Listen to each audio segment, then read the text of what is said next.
welcome you all to our second League Smart online workshop. And so this is only the second one, and my name is Sean Stewart, and I'm the League Smart manager. So in that role, I look after our injury prevention, or look at injury prevention and concussion within our rugby league community, particularly at our community level, but also taking into consideration all levels within the game and here in New Zealand. So that's a little bit about me. You probably won't need to know too much about me because I'm not going to be the main presenter. We're fortunate enough to have a couple of people, or a few people that are going to sort of lead the discussion around our topic today, which is the Tackle Confidence Program. They are experts behind it, as they've been part of sort of sourcing and resourcing and developing this program. So it is around the Tackle Confidence Program. So we're looking at sort of under 6s, under 7s, up to under 12s, but not exclusive to that either. But tonight's going to be purely around the Tackle Confidence Program. Sam, if you introduce yourself, mate, who you are, what you do, and go from there. Yeah, evening everyone. Yes, it's Sam Caudron, Head of Game Development and Participation at Auckland Rugby League. I've been over here for about 4 years working at ARL. Previous to that, I was over in Brisbane, grew up in Brisbane. I was working at the NRL over there. So been really cool to come over here and work in the game I love, in the country I love. And my role is largely to do with the mini-mods and the kids. We've just rolled out some brand new changes to the way the game's delivered at a junior level. So that's all my role, and part of that was this Tackle Confidence Program. So we found a need to, what it was essentially was we're just dropping kids into the deep end sort of thing from the under 6 level. So this Tackle Confidence Program is a mandatory part of our under 6 league, and it's largely about just giving the kids confidence and teaching them how to do the tackle technique so everyone's on the same page. So I won't go too much more into it. We'll save it for TJ. I think he's going to start us off. I might hand over to you, TJ, if you want to introduce yourself as well. Yeah, hey guys, my name's TJ. Like Sam, I'm with the Auckland Rugby League as a coaching and development officer. Been there for about just over 3 years now, I think it is. I largely work in the Kiwi tag space as well. So originally started developing the game of Kiwi tag around the country, and then obviously more in particular Auckland space at the moment as well. I suppose my area of expertise is probably around coaching. I've been lucky enough to coach quite a few grades, and that ranges from under 6s through to seniors, as well as men's and women's as well. So yeah, that's pretty much my background there for you fellas. Cool, bro. And also we've got, as part of sort of our expert panel, we've got Tony Leopold there. Tony, you want to introduce yourself and sort of your role within our game? Yeah, hi, I'm Tony Leopold, not really known as Tubbs in the rugby league world. I work in the Upper Central Zone region, which is Waikato, Aoraki, Gisborne, Tairāwhiti, Coastline and Bay of Plenty. Main job is coach development. Perfect, bro. Perfect. So these three gentlemen are probably going to be, are going to be the presenters of tonight. More so Sam and TJ will cover around the actual specifics of the Tackle Confidence Program. But I guess before we do get you started into it, TJ, I would like to sort of have a little discussion with Tony, or just a quick, maybe even a few comments if you've got there, Tony, that around what you've been doing in the Upper Central Zone, how you feel about, what your sort of philosophy is around it. Yeah, because you've been doing a bit on the ground as well, haven't you? Yeah, even though they're not delivering the program this year, I'm preparing all the clubs in this region for it next year. So when we've run the festival days earlier on in the year, we used a lot of the mascot movements and some of the stuff in relation to tackle technique with the kids at our festival days, and the kids thoroughly enjoyed it. We also use, currently we're over in Gisborne doing a whole lot of schools in relation to getting them ready for a possible schools competition in the third term, as well as a Trish Heener Cup. And we're doing exactly the same thing. I think it's a great tool. I think all coaches should be aware of it, not only just junior coaches, but we know that these coaches that are having to deal with youth grade players that still have poor technique and still not too sure about what they're doing and lack a little bit of confidence. And for me personally, it's going back to something that I learned 30 odd years ago in relation to the development of the game, where we had books that taught us how to roll and fall onto a ball, etc., etc. And we kind of drifted away. With the reintroduction of it, it is a better product in relation to preparing kids to play rugby league. I firmly believe in it. The people that I've worked with at schools and at clubs, they understand it when you explain the whole lot to them. I'm actually looking forward to it being rolled out next year. Yeah, nice. Well, thanks for that, Tubbs, and we might get some of your feedback and make sure that you do sort of add your advice or guidance, because you have been sort of starting to prepare your zone and areas and schools and clubs started on it for next year, rolling into it next year. So during the session as well, feel free to sort of add value where you think you can. Cool. And also, bro, we'd love to see your face too, bro. Hey, don't hide that beautiful face, brother. There we go. Yeah, no problem at all. I think the more we can convince our public about the program, the less resistance we'll have if we just keep reminding them what it's about. And we know there will be a little bit of resistance to the diehards who think that crash bash and rugby league's the way to play it. But we want to keep people in the sport. We want to make them feel safe, especially in today's environment. Beautiful, brother. Beautiful. All right, then thanks for that. We might as well roll into.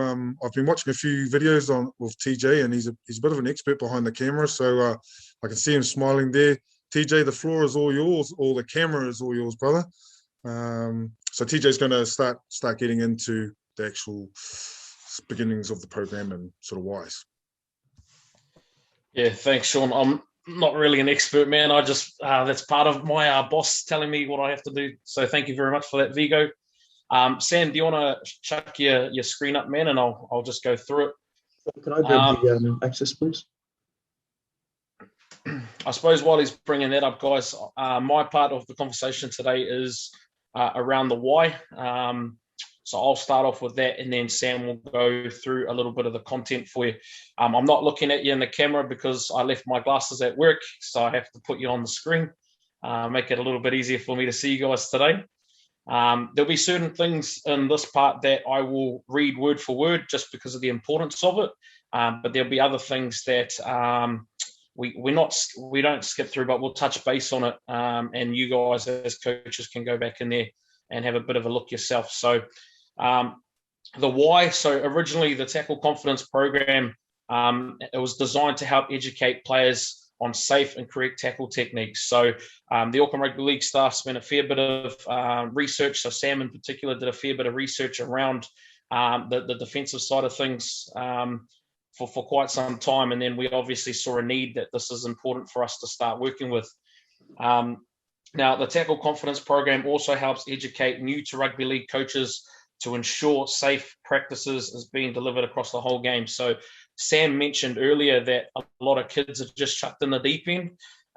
One thing that we overlook as well is that a lot of coaches that put their hand up to coach under sixes grade are just volunteers. They're fathers or mothers that put their hand up because no one else is prepared to coach them. So for us, it was about having a tool or something there for them to develop themselves. So give them a bit more knowledge and then help educate the kids on how to tackle better for safety reasons. So we've kind of aligned the program as well when we were looking at it. So in Auckland currently, we're running the non-contact version, which is Kiwi Tag, and again, that's endorsed by the New Zealand Rugby League. So that's the non-contact version of our rugby league game.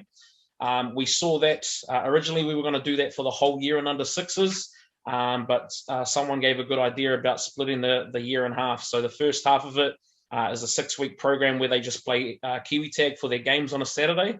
But throughout that process, what they do is they develop themselves over a 6-week program to try and educate them on safe techniques on how to tackle. So that's pretty much how it's come about.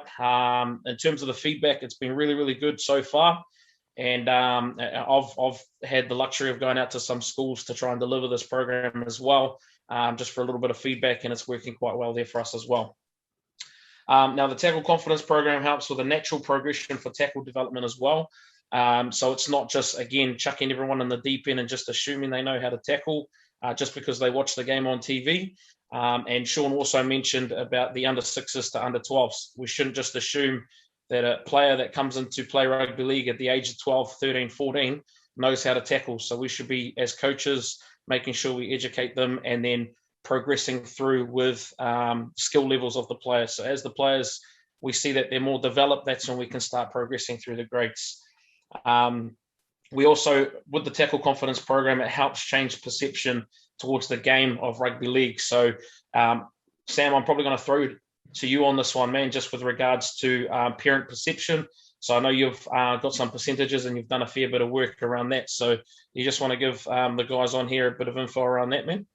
Yeah. So quite interesting, actually. A study in 2016 around injury research was done by the NRL in Penrith, Canberra, and Melbourne. So over the course of the season, from under sixes all the way to under 18s, they recorded every injury that was registered. And the conclusion that they came up with was that the game has not got more dangerous. So it's quite interesting. But what they did find is the perception of the game has got more dangerous. So if you've noticed over the last month or so, the NRL's done a crackdown on all the head-high shots, and there's been a lot of controversy there.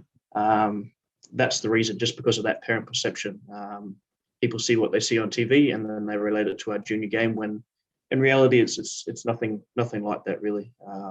So changing that perception, and this program is a big part of that, and helping parents have a peace of mind that their kids are going to learn how to tackle properly and safely. Goes a long way towards help growing our game. Let's have a chat about the mission now. So if you can just scroll down for me, Sam, I'll go through that. This is an important part for us. Now, to help increase the knowledge of our coaches by providing a simple to follow program. So doing so means we can help improve the delivery of our players to ensure we are providing a fun and safe learning environment. So you'll see that a lot of our sessions are not just around being safe, but also trying to incorporate fun in there as well.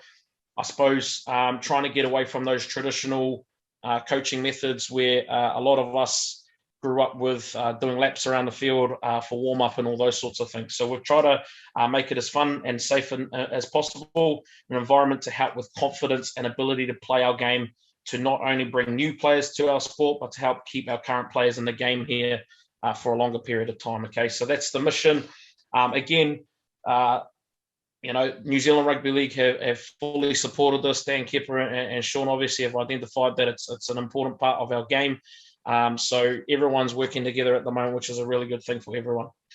The next page, Sam, I don't know if you want to zoom out, man. I'm okay with that.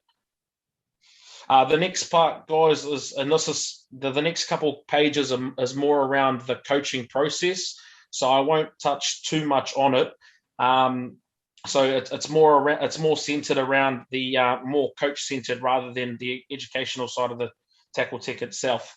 The DEPI method, if you don't know much about it, I'm doing a fair bit of it now, is as coaches, we tend to talk or explain and demonstrate too much, where a lot of the learnings for kids especially, or all players, a lot of the learnings is in the practice. So whatever time you spend on a skill or a drill activity, whatever it is, make sure out of your percentage or 100% of the time that you're on there, make sure 70% of that is more aimed towards practical. So more kids will learn through the practical side of it. Okay, so that's pretty much what that's talking about.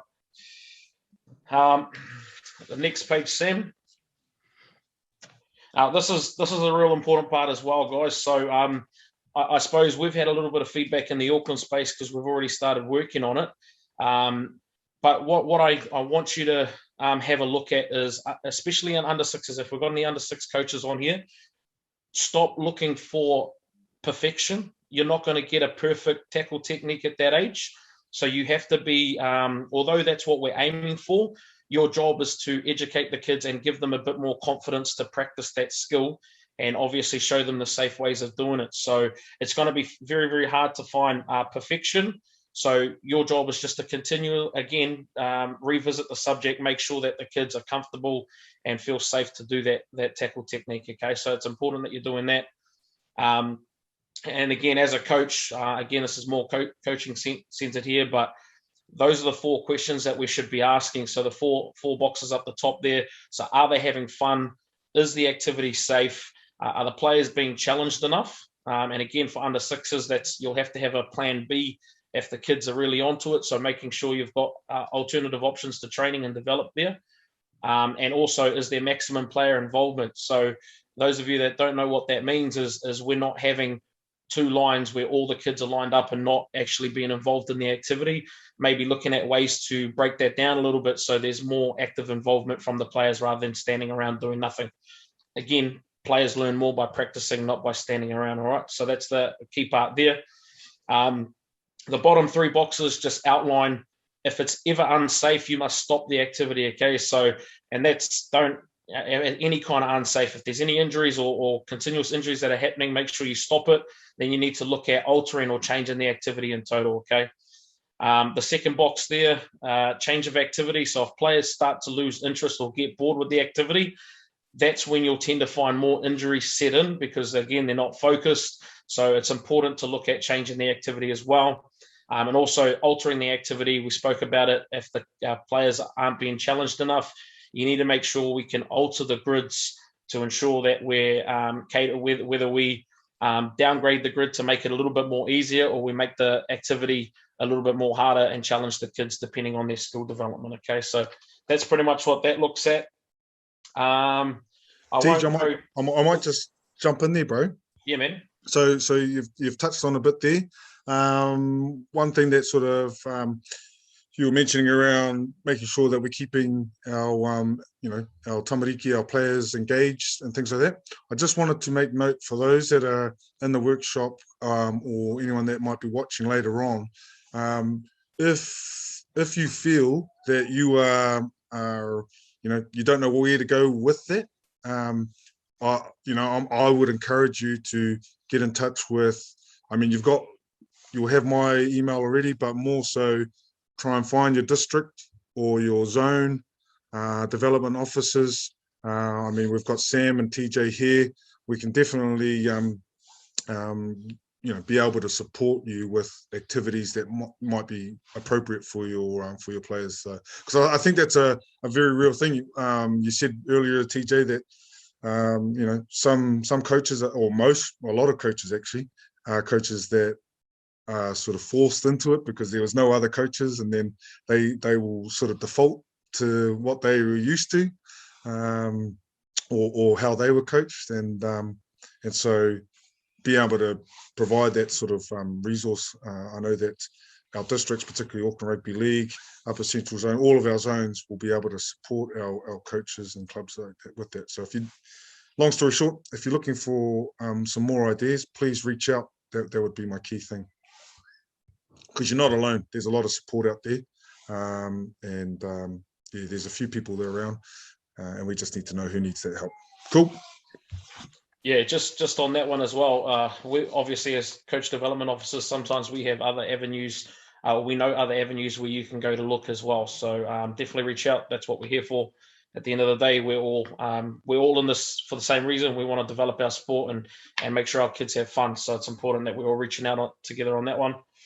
Sam, do you want to jump onto the next slide for me, please, man?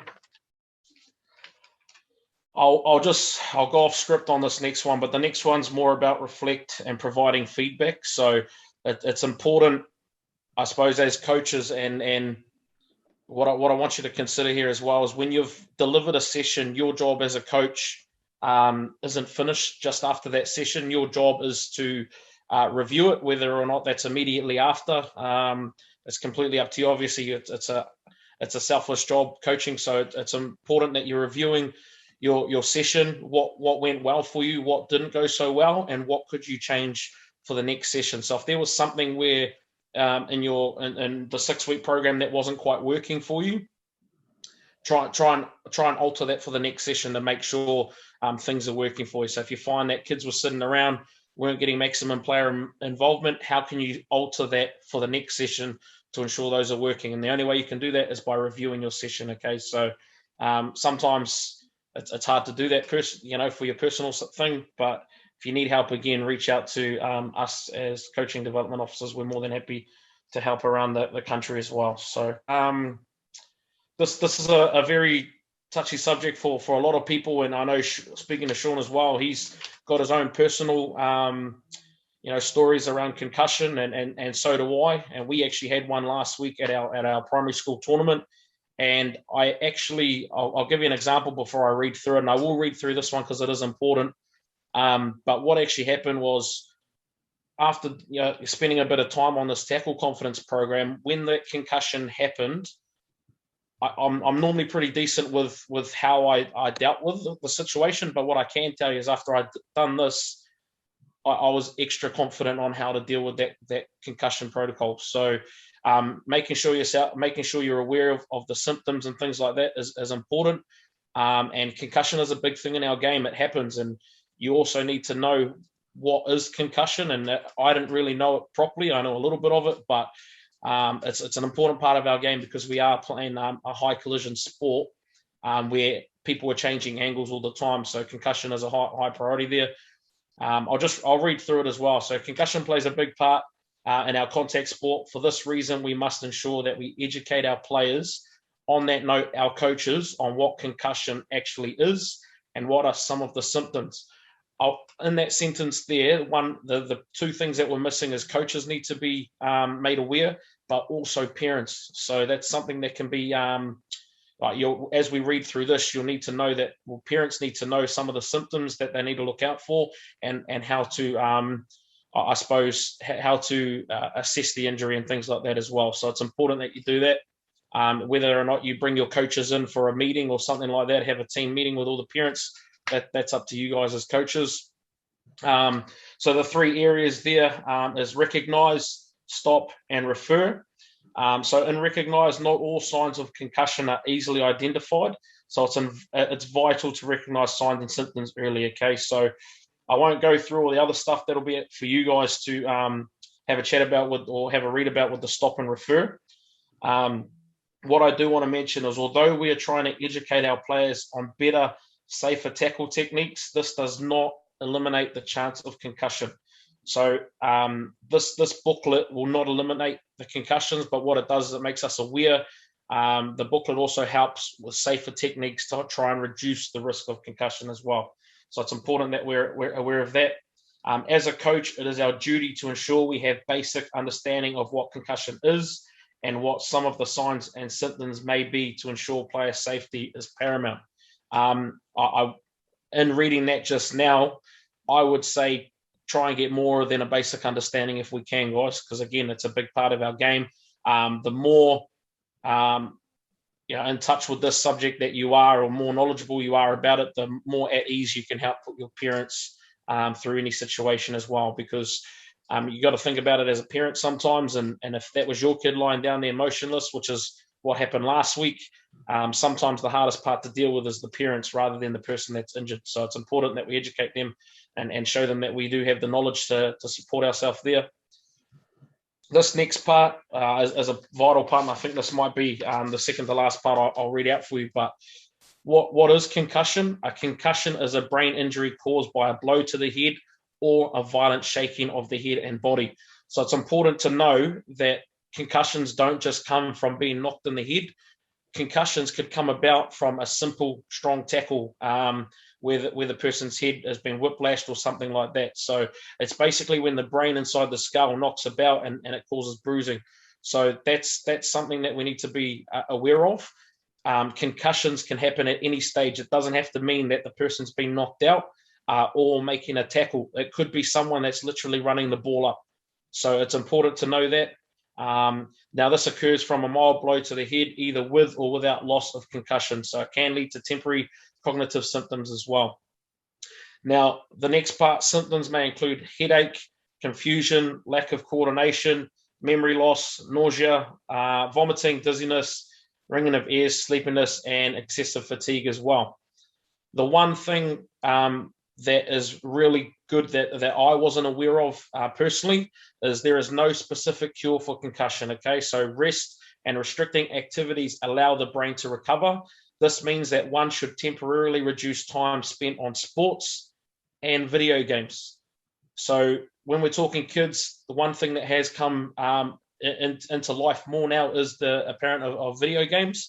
So it's important that parents are aware, because ask yourself now, what would tend to happen is a parent would get their kid to go home and rest, yes, but they'll be more than likely sitting up in front of the TV and probably playing video games. So that could, and especially in the first, I think it's 24 to 48 hours, it's important that they're not going home doing that. They basically just got to rest. It's bed rest. That's pretty much what it is. That's the best one in the first 48 hours.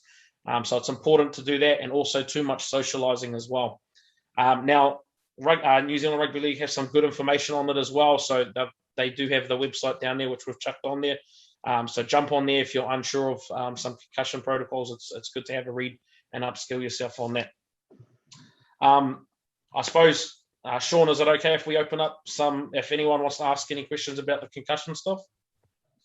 Yeah, absolutely. And I was just going to say that what I didn't mention at the beginning of the housekeeping stuff was that for those that have got questions, I know I mentioned about using the chat bar. If you are new to Zoom, what you'll need to do with your mouse is just wave it around, and then you'll get a little pop up down the bar down the bottom, and there'll be a chat icon with a bubble.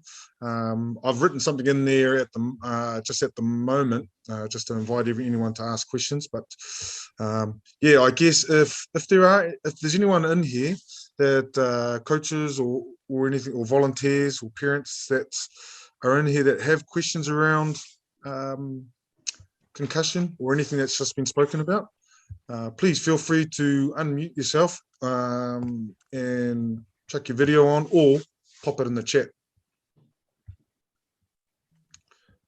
So what we'll do, bro, I reckon we'll carry on. But as long as everyone knows that there's a chat room, if you wanted to, you can also direct message it straight to myself, so that it's not sort of public to anyone else within the chat, and then we can also ask it that way. So there's plenty of ways, team, for you to ask questions. Cool. So what we will do is we'll keep moving on, and then yeah, people can ask questions around that through the chat. No worries. Well, the last part that I'll talk to you before I hand over to Sam is around the safe tackle technique, or so the area of what we're trying to target for of where we should be tackling, especially in particular probably one-on-one tackles. So more often than not, as coaches, we try and educate our players on how to tackle like the NRL, so secure the ball, stop the offload, all those sorts of things. So it's important that we change that mindset and think about the safety aspect of tackling. So this one here is more especially I would say one-on-one defensive tackles in particular, and it could be for not just under sixes, but everyone playing the game of rugby league. We identified that the safest area of tackling is between the belly button, player's belly button, and mid-thigh region. You'll see the red and amber boxes there as well. Me and Sam had a bit of a conversation about this today as well. If it was personally up to me, I would probably just have the one green zone and everything else would be red. I'll give you a personal aspect on the situation. I've got a 9-year-old son playing footy at the moment. I won't say where he's playing or who he's playing for, because that's a bit of a dirty subject itself. But in terms of that's my son on there. I always tell him to tackle the belly button area. So that is, for me, I personally feel the safest area to tackle. There's less moving parts in there. It is underneath the ball, etc. So there's no real elbows or ball and things like that in the way. And also there's no knees and things like that moving in the tackle. So I always encourage him first contact with the shoulder around the belly button area. And as he squeezes in, gets his body position in nice and tight, then he can start sliding down to the mid-thigh area. So that's how I educate my son. He's picking up really well on it, which is good. And I always use my kids as examples. If we've got things that we're working on at Auckland Rugby League, I'll take the kids in the backyard and try and teach them some stuff and see how we'll get their feedback on it. And my son does feel, he has given the feedback that he does feel a lot safer tackling there rather than the legs. So that's ideally probably the target area that we're looking at. The amber, again, personally, I would stay away from anything in the amber or the red thing personally, but that's, again, those are the areas of choice that we've decided there as well. As a whole, Auckland Rugby League, New Zealand Rugby League, everyone's on board with that one as well. That's me, I think. Sam, you're up. And while we get you in there, Sam, we'll throw a question to you, just a quick one. In that 2016 study, that research that was conducted over in Aussie, bro, there's a question around: is there any evidence that headgear does reduce the risk of concussion in junior players? Does it mention anything within there?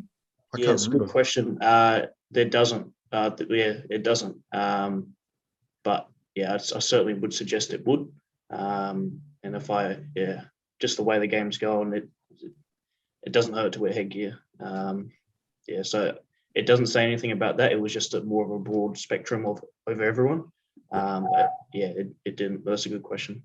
Yeah, and I guess this is only anecdotal evidence or experience of myself, is that I would wear headgear anyway.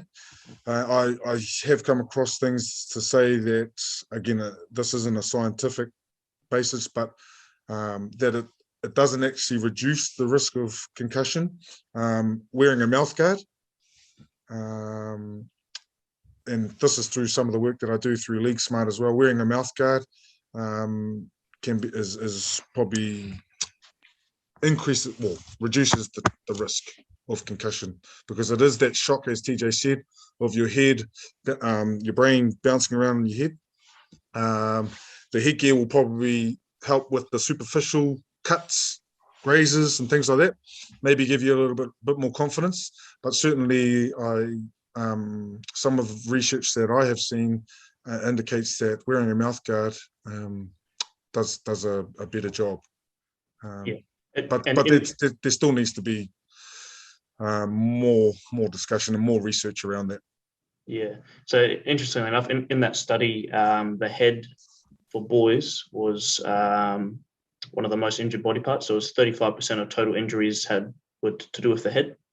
And that's not necessarily concussions per se, but it's more cuts, bruises, bumps, and stuff like that. But as TJ mentioned before, concussion is such a fickle thing. It doesn't take much for that to actually happen. So just the awareness of that, and anything to do with the head, if you get an injury like that, just be very, very careful and look out for those symptoms. Absolutely. Always cautious first. Be cautious first, especially with that's certainly the best practice and advice that we pass on. Cool. We'll leave it with you, Sam. Cool. Right, we'll crack in. So TJ sort of touched on sort of the why. This will be more the what, so probably more the technical side of things. And I'll also go through our session plans as well. So the 6 weeks and the 6 week program in a bit of depth of detail. So we wanted to make the program, I guess, as engaging as we can. So these are our warm-ups. So we call them animal activations. We've used some of our Auckland Rugby League clubs as our mascots. So Northcote Tiger Crawl, obviously just like a bear crawl, Bay Ruffle Viking Lunge, warming up our legs. I won't go into too much detail here, but you can have a read through if you like. Or you can feel free to ask a question if you've got any questions around them. We don't really want, especially for the under sixes, but for mini mods in general, we really want to get away from them warming up like premier teams are warming up like the NRL does. So we try to make some of these warm-ups, they're still warming up all the body parts, but it's sort of in a fun and engaging way, and we've put some games in there as well. So it's really applicable for that sort of age group. So the tiger we've got a couple there. Got a point chev, pirate hop, LSD soaring eagle. Again, warming up the legs. Lowland stag buck, really good one to warm up our shoulders. So where they stand there and they kick out the legs, puts a lot of pressure here, and warms up their shoulders, getting ready to tackle. And Papatoe panther prow, warming up a sort of a full body there. So I've just skimmed through them, but yeah, if there's any questions on them on how to do them. Yeah, well, if you're still setting that up, I might throw it to Tubbs. Tubbs, mate, do you, I mean, when you look at something like that, I mean, what do you see within that I guess might be attractive or engaging for our tamariki, for our kids, and We use it in our schools programs as well as showing the clubs how to do it, and the teachers love it because all the teachers have done in the past is run around the field. Yeah. We said, oh mate, we make them skip, hop, jump, do all this stuff here, and they can see that the kids are having fun while they're doing it, and that's the bonus. The kids are having fun. Yeah. So much so that teachers have noticed that kids that weren't engaged in any physical activity, when they see this happening and they join in, they actually like it. Yeah. And the same would be for any rugby league team. It's different and it's engaging, and it is them having fun. It's a great tool. It's a great tool. Yeah. No, that's awesome. And I know that I did a little coaching workshop yesterday for my local club, and the under-7s team was running with this, and they were sort of looking around. So this is a bit of feedback for you, Sam and TJ. There's no pukekohe. There's no pukekohe pythons movement, so they've been renaming them themselves. And that's, again, that's when the kids take ownership and naming things, and they buy into it a lot more, and like I said, have that fun, and they feel like that responsibility is on them to show others in their teams and their mum and dad. I think that's a great opportunity to get mum and dad in there if they're standing on the sideline, getting the kids and telling them to go get mum and dad and do the Newland stag buck. Try that one, coaches. Yeah, 100%. I might see if this works now. But this is our game. So obviously when they're warming up, we don't want them in line. So we just have them in one big line and they all sort of just jump forward. And then we progress that into a game. So they're hopping around the square, and they've got a partner, they've got to try and tag the other person. So sort of a fun and engaging warm-up for them. And you can change through all those warm-ups. But the videos are, you've got videos available, because I've seen a comment in here. It says, "This is awesome. Read the warm-up for the kids, animal activation. Thanks, guys." So also sending them to the Auckland Rugby League page. You guys have got it, got all the resources, this resource book, and also videos of the sessions on your page as well, haven't you? Yep. So there's a 10-minute video of most of the games and activities.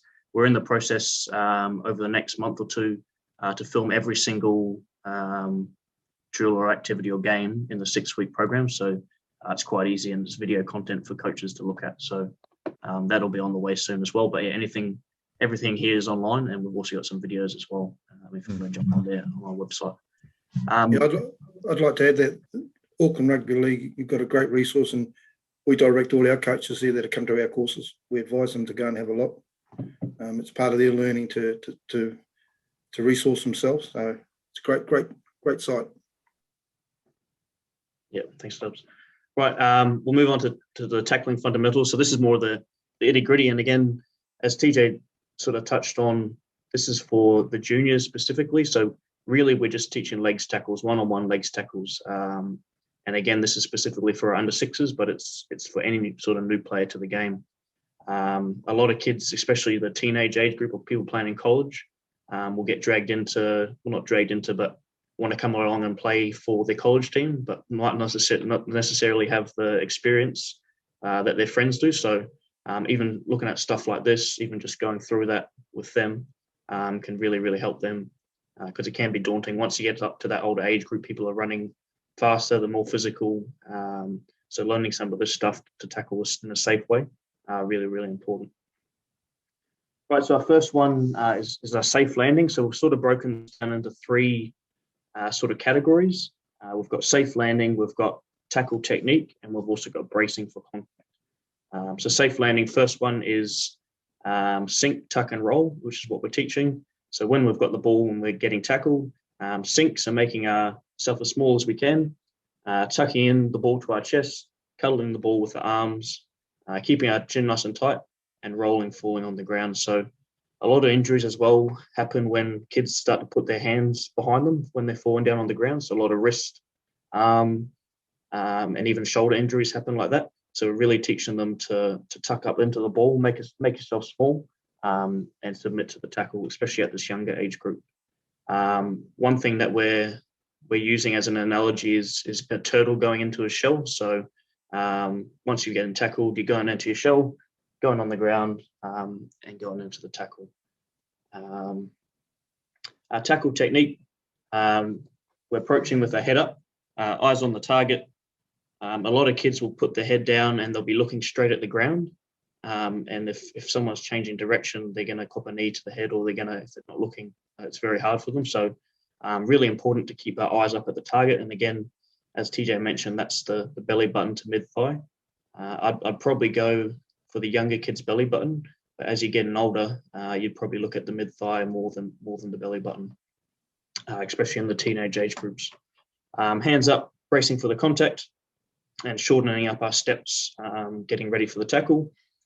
The impact, aim for the tackle zone. So again, the belly button, keep our head up, our back straight, and we're encouraging same foot, same shoulder. So getting our foot in nice and tight, and using the same foot and same shoulder, and tucking our head in nice and tight to the side.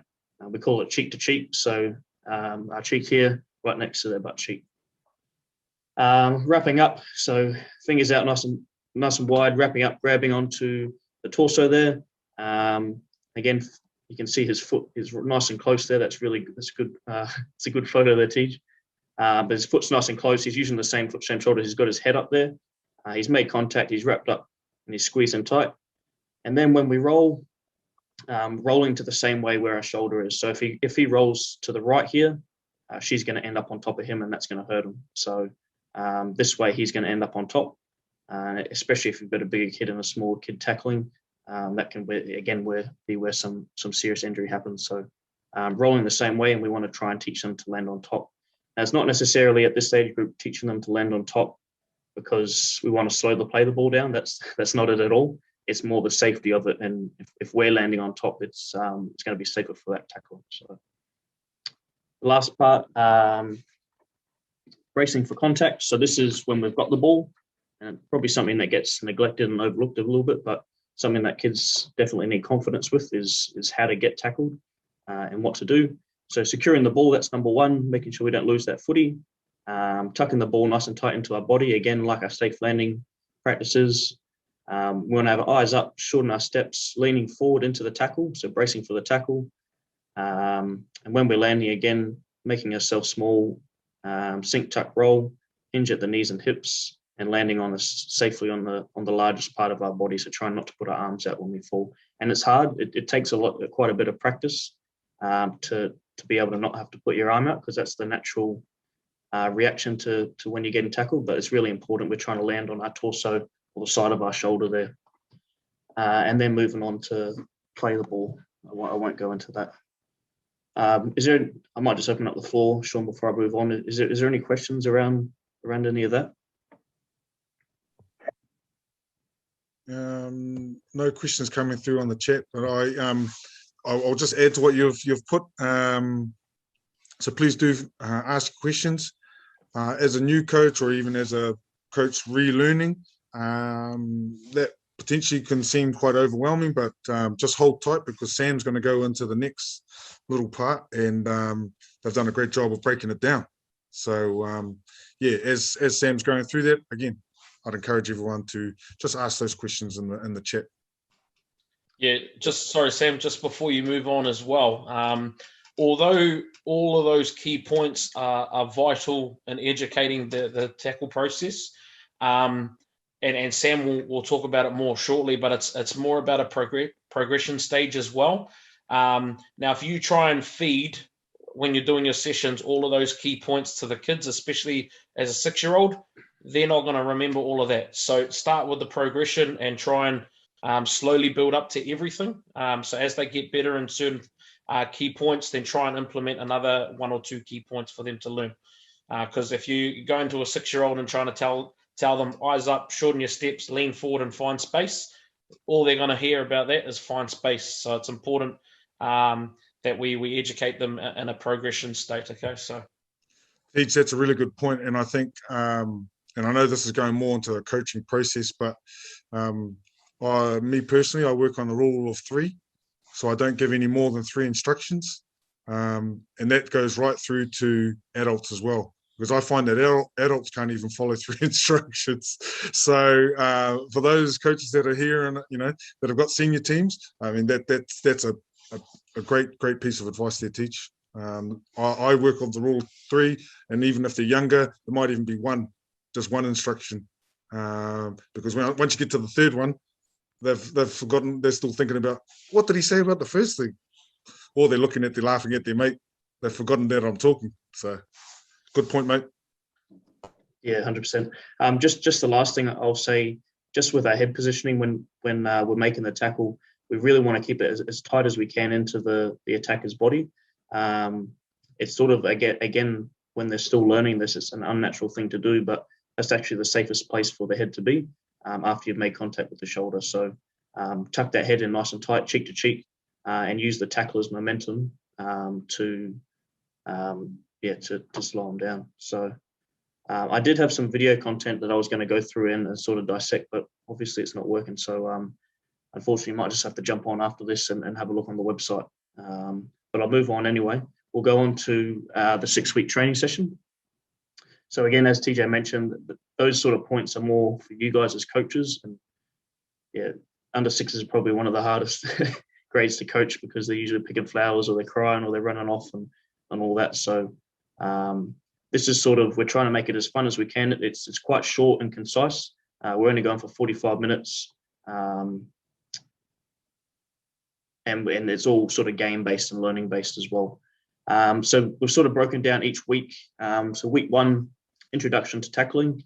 We're broken down each week into sort of 4 sort of components. So we've got our arrival activity, a warm-up game, skill activity. That's where a lot of the learning happens.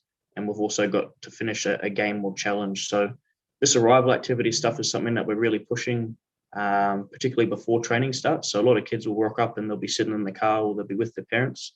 Try and have something for them to do, even if it's just running around, throwing the footy around. But we've put an arrival activity into each week, something different, just so they can be involved and come join in. So this arrival activity is human shapes. Essentially what it is you split the group into 2 teams.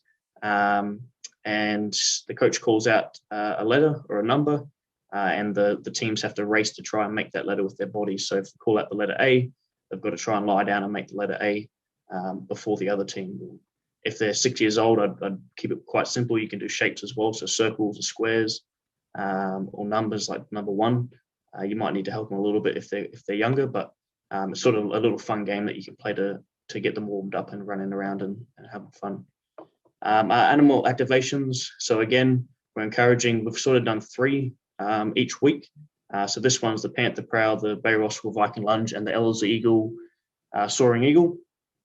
So really encouraging them to be in one line, have them come up to you and then come back doing those movements, and then use a progression. So have them all in a square and put them in pairs and have them try to tag their partner or their friend using those movements. And yeah, the younger kids, they'll sort of try and run around, hop around, but try and make sure they're moving those things, so hopping around and stuff like that. Our skill activity, so a scarecrow. So with this whole program, it's really a staggered learning approach. So we're starting everyone, we've stripped it right down, we're starting everyone on their knees. So 2 tacklers will be, 2 pairs will be on their knees. 1 person will have their hands on the shoulders. And when the coach blows the whistle, they're going to open up their hands, and the other person will make a tackle, trying to get on those key points of getting the head in nice and tight around the belly button, and just keep on practicing that sort of stuff. A progression there is give the tackle kid a football and have them walk forward on their knees into the defender who completes the tackle. So everyone's still on their knees there, and we're spending about 15 minutes on that. Keep on swapping them over, keep on swapping the defender and the attacker over, and try and get them tackling on both sides of the shoulder as well, because kids will naturally favour one shoulder or the other. Then to finish our session there, we've got a game or challenge. So get the group playing in pairs with one ball. The player without the ball must chase and tackle their partner. Both players must remain on the knees. So essentially have a big square, partner them up again, and they can only tackle their partner. So the partner will have to try and run away, and they'll have to try and tackle him. If he gets tackled or she, just reverse the roles, so hand the football over to the other person, and then they've got about 3 seconds to get away. The final progression there, split the group in half, have 2 teams playing a rugby league game, but everyone on their knees. So 6 aside if you can. I know numbers will vary. Use 1 football, 6 tackles for the team, and have them sort of walking forward and getting tackling and trying to score tries on the knees there in a sort of smaller space. So that's week 1. Week 2, so we go into our safe landing activities. So again, another arrival activity. I won't touch too much on that, but we've just got a game of tag or touch bull rush.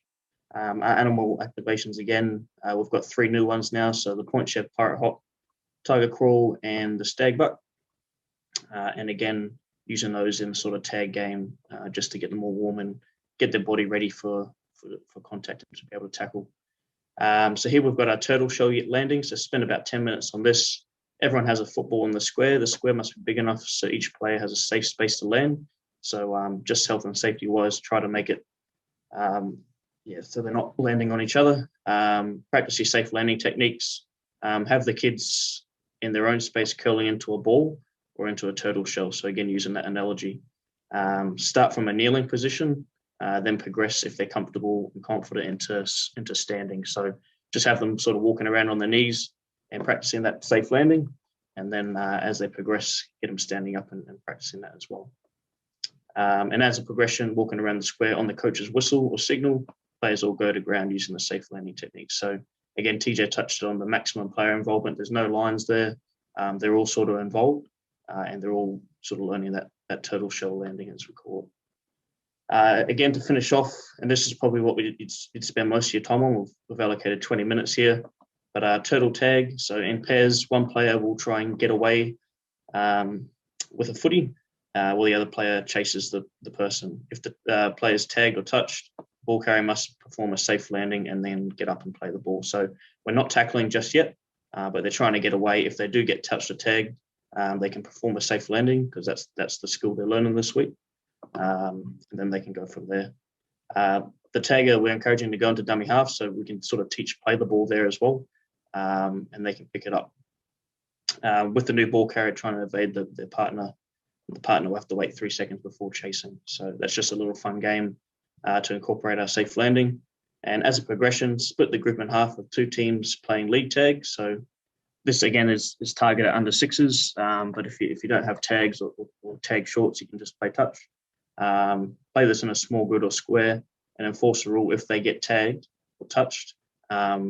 Before playing the ball, they've got to perform a safe landing technique for you. So tackle 1, the kid runs up and gets tagged. They perform a safe landing, get up, play the ball. So week 4, we're moving on. So our arrival activity here is numbers up. So pretty simple game. Have the kids jogging around the square when the coach calls out a number. For example, 2, the player's got to race to get into groups of 2. Calls out 5, they've got to get into groups of 5, etc., etc. If a player misses out, so if there's any uneven numbers, have them perform a warm activity of star jumps or lunges or high knees or something like that. Our animal activations are in there again. It's in every week, just to get the body ready. We move on to the bracing for contact side of things. If you've got hit shields, brilliant. If you don't, it's not the end of the world. I know that not every team has hit shields, but if you do, try and use them because they are a good tool. They explain the fundamentals of bracing and contacts again. Protect the ball, brace for contact, land a large part of your body and play the ball. Have kids running around through 2 inwards facing hit shields. This way they become customized to contact. Set up a few hit shield channels so there's no long lines. If you don't have hit shields, You can put in some players or defenders or even parents if you like, and just have them hold their arms out. So just so the kids are getting used to running through and getting used to that contact. Begin with a little bit of soft resistance and slowly progress it too. So they've got to try and actually burst through or use their leg drive to push through. And there's the progression there. So the game or challenge for this one, again, spending the lion's share of the time here, 20 minutes on that. Have 2 to 4 players with hit shields in the square, while the remaining group has a football each. Players with the football must evade the players with the hit shields. Count how many players the hit shields team can tag, rotate new kids in, and see if anyone can beat their score. So example, if a couple players got tagged 10 people, sort of make it like a high score event and try and get some other people in there to try and beat their score, see if anyone can beat the score of 10. And as a progression, we're using the skill they learned from last week, so the safe landing. If the ball carriers are tagged by a hit shield, they must perform an example of safe landing. Make sure everyone gets a turn. Pardon me. Make sure everyone gets a turn of being a tagger and a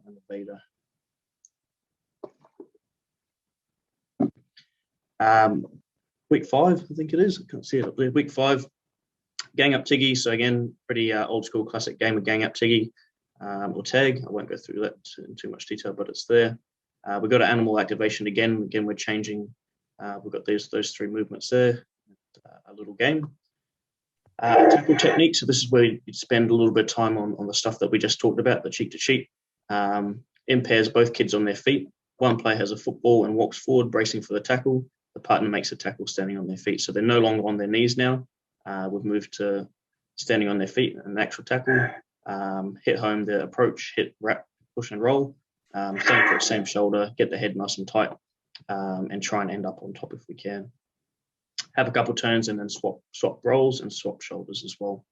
Our progression there for that activity is progress to running or a slow jog, and yeah, just enforce that it's a learning environment. We're not trying to run over people or run through them. A game of challenge is a game called Tackle Frenzy. So in pairs, one with the ball, one without. Kids must try and tackle their partner.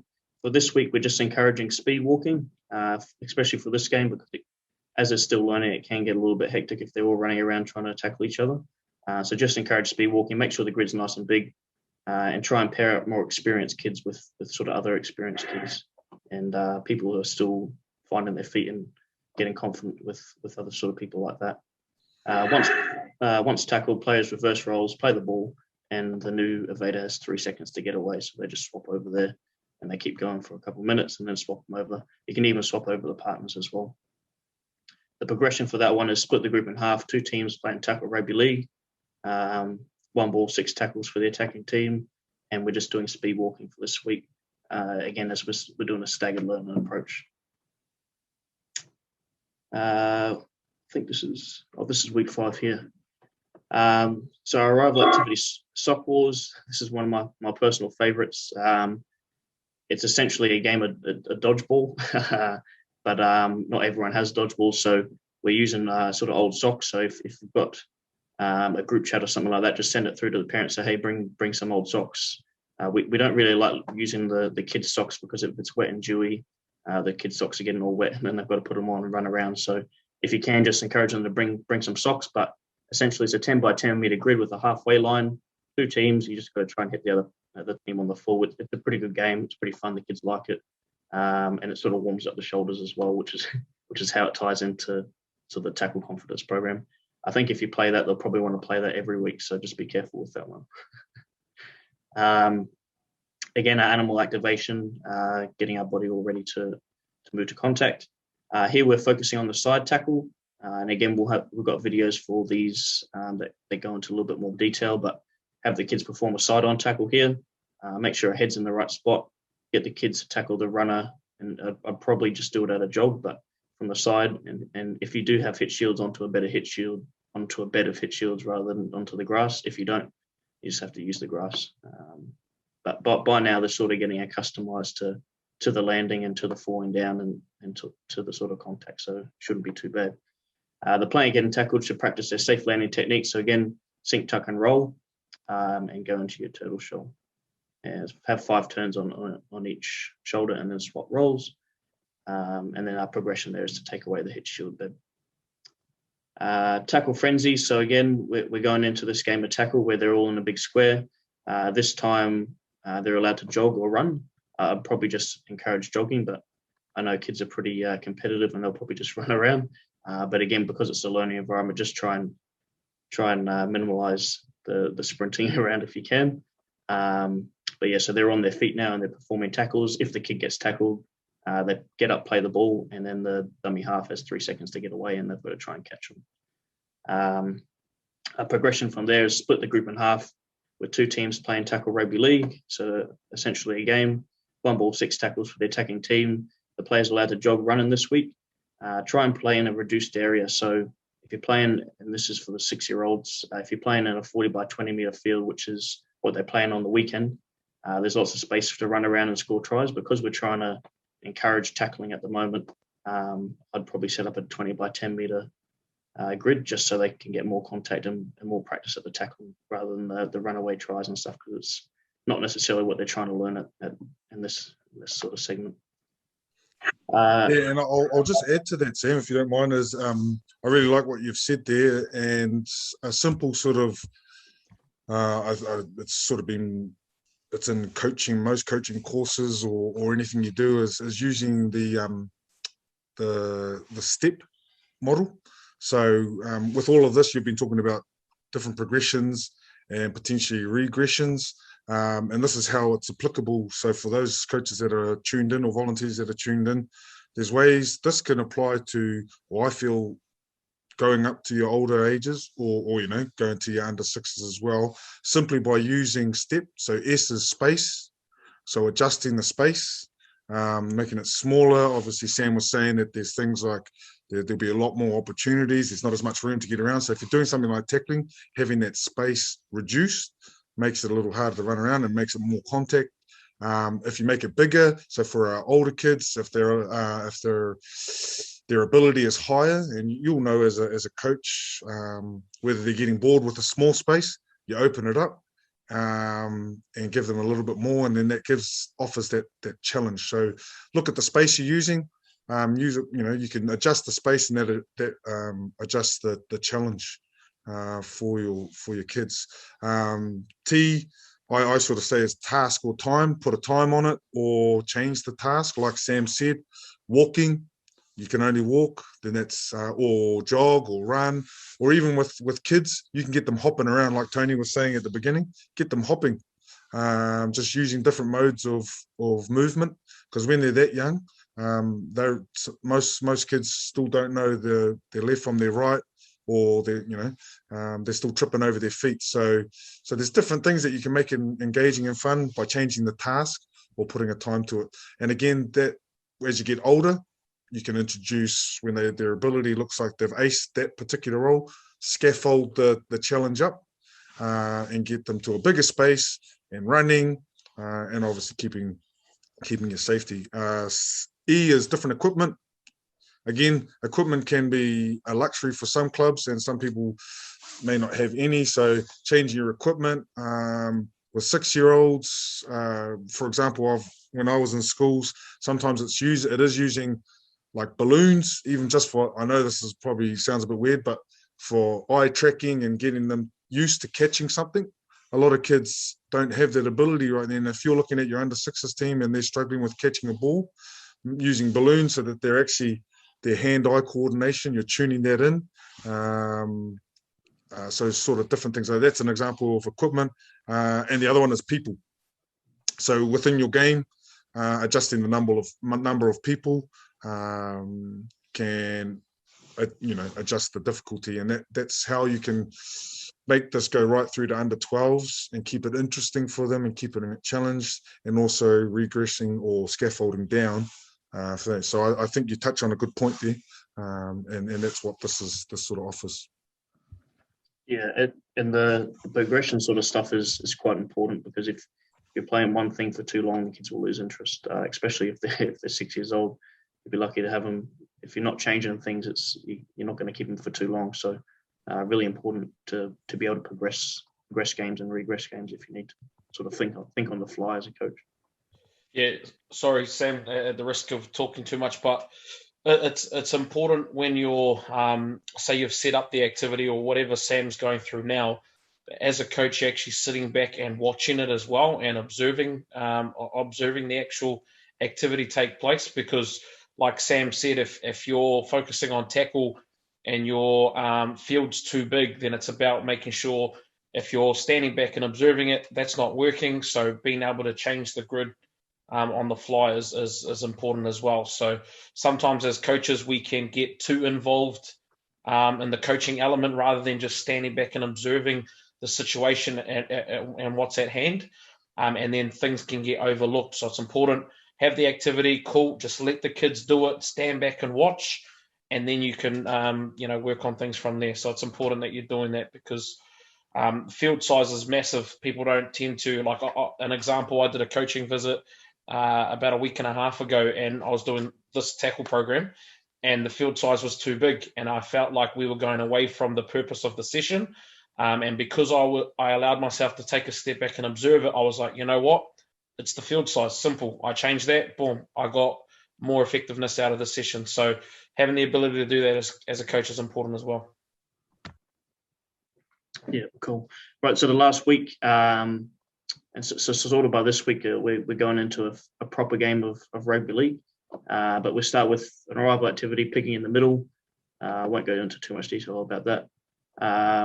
Animal activation. So again, we're using an animal activation tag to warm up everything.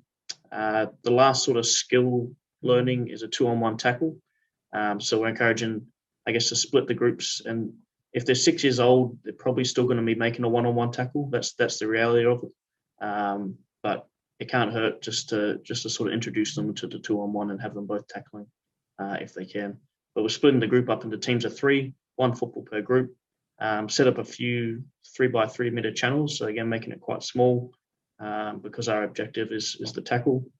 Have 1 group per channel. The attacker with the ball's got to try and score a try on the designated try line. The 2 defenders must try and work together to stop him or her. Again, if you're watching under 6 game, almost all the tackles will be 1-on-1.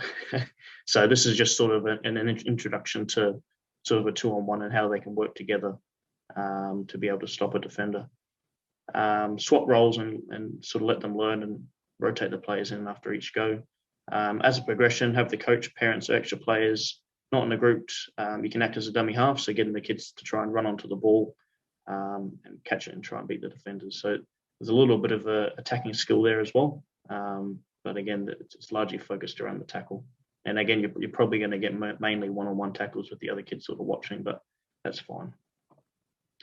And to finish off, we've got a game, so 6 versus 6. So here we've suggested to set up the field size as they would play on the weekend and have a sort of a full-size tackle game. So if you've got a squad of at least 12, that'll be perfect. If not, you might just have to modify it. So if you've only got 5, bring that down to about 30 by 10 or something like that. But just think on the fly and modify those according to how many kids you got. And as a progression, have a half time after 10 minutes where the coach brings the kids in to encourage them and provide feedback and mention all the learning objectives. So that's the 6 weeks there, guys. Just jump out of that. I might just stop the screen share. Did we want to sort of open up the floor? Not so much for questions, but probably more just general discussion, I think. Yeah, absolutely. So with those that are into the workshop, is there any sort of questions or discussion points, things you liked, things you want more information on, contact or anything like that? I think that's have a little bit of a think around that, team. We've got sort of 10 minutes to 8, so feel free, please, to unmute yourself and have a korero with us. I did see I got a message saying that there was no Otahu or Reuben Wiki movement. So our South Auckland, there's something going on with our South Auckland. Tubbs, have you got? Surely that's got to be Viceroy asking about Otahu, surely. It was. You win.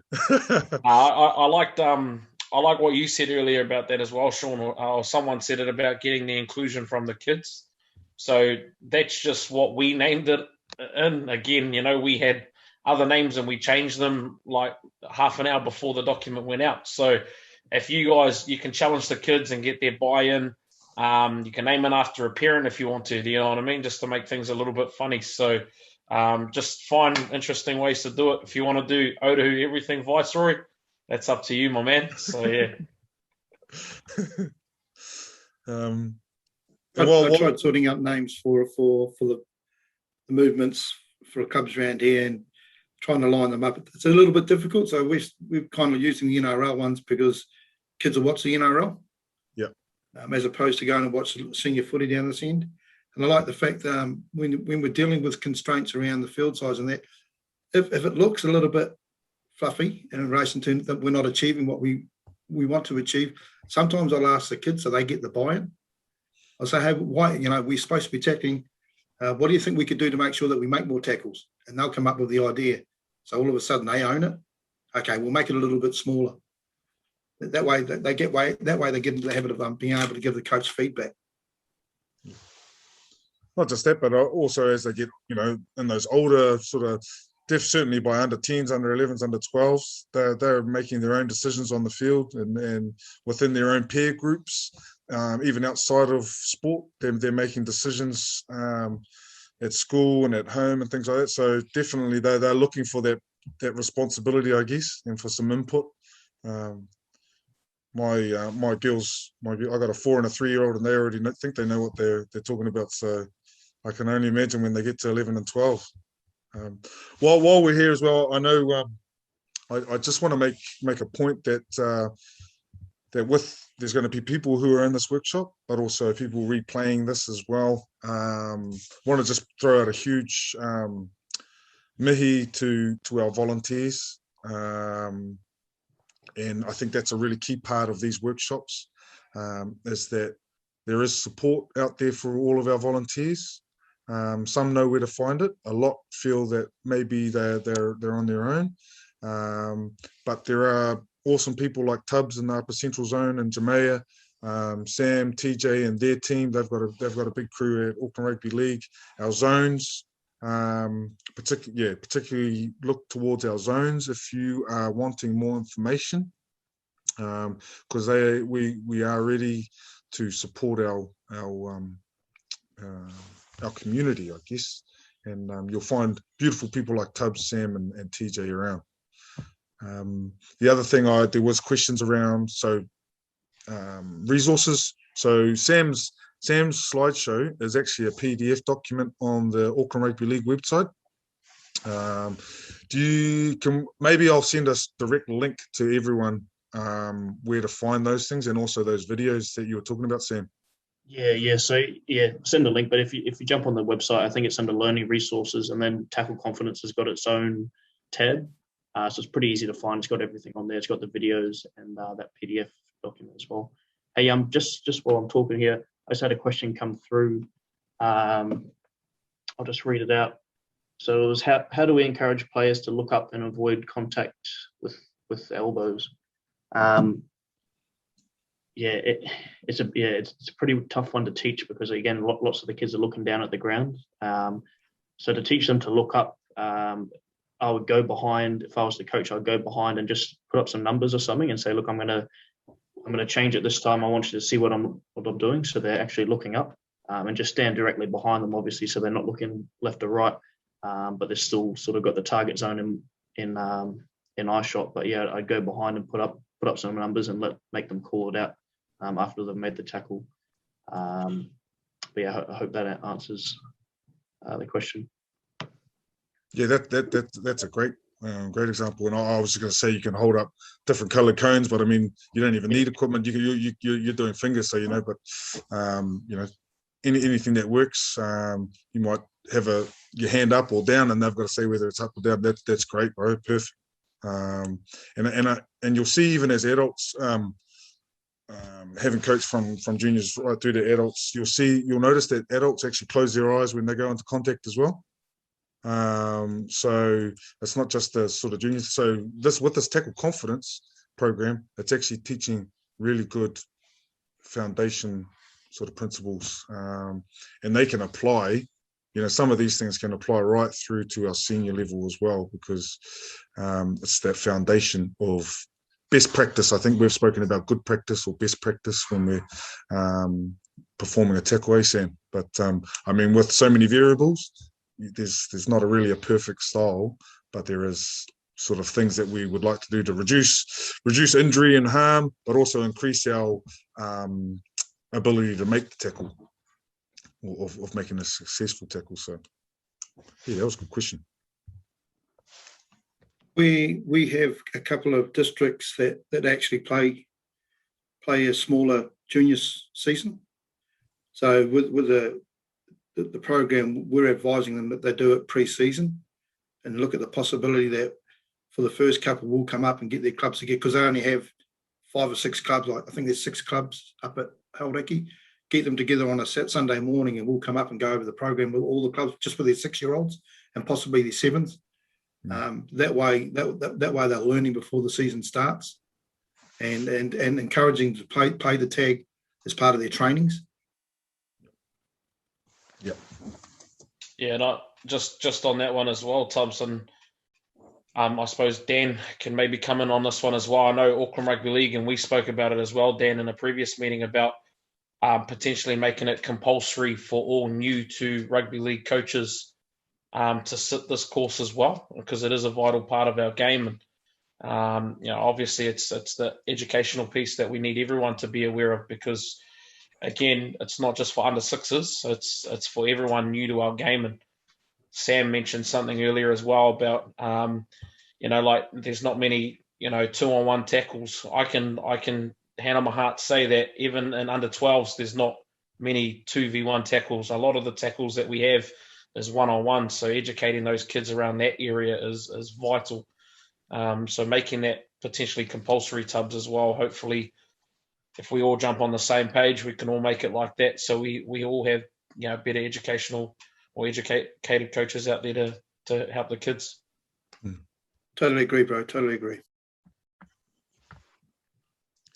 Cool. Well, what we might do is we might just finish it up there if there aren't any questions.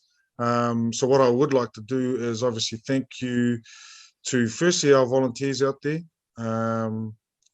doing a great job. And please do, my encouragement is to reach out to New Zealand Rugby League, your zones, your districts, and get in touch with them and say, hey, I'm really keen to learn a little bit more, and that'll make our job easier, because we're out there trying to look for you. But if you come to us, that'll make things a lot easier. And like I said, you'll come across awesome people like Sam, TJ, and Tubbs within your communities, and myself. I might put myself in there, but it's really appreciated. And I do want to encourage everyone to go towards the Auckland Rugby League site. Also, go to your own site. On the New Zealand Rugby League site, as the League Smart manager, we do have the League Smart online program there, and that's just taking you through really a foundation part of keeping your players, yourself, safe within the game, and also covers some other things as well. But what I'll do also is I'll send out links via the email. This is recorded, so I'll cut it up as well into parts. We've gone an hour and a half now, which is, I thank you for your attention, those that are still here. So I'll cut it up and share it with everyone as well, and I'll also make it public as well, because I know there's going to be a lot of people that want to find, learn a little bit more, particularly around the specifics of a tackle and good practice. Anyone else like to add anything in there, or say goodbye? Can I just jump in real quickly, Sean? So we've also got an online education module for this program specifically. It's on our website. So if you are interested in learning a little bit more, that'll really help. It's also got all the video content as well. If you're in the Auckland district and you need some assistance in delivering this program, flip me an email and we'll come out and help you deliver it and come see your team and your club. So that's our commitment. It's an important part of, I think, of the game and the direction we're going. So it's really, I think it's good that we're placing a lot of importance around this.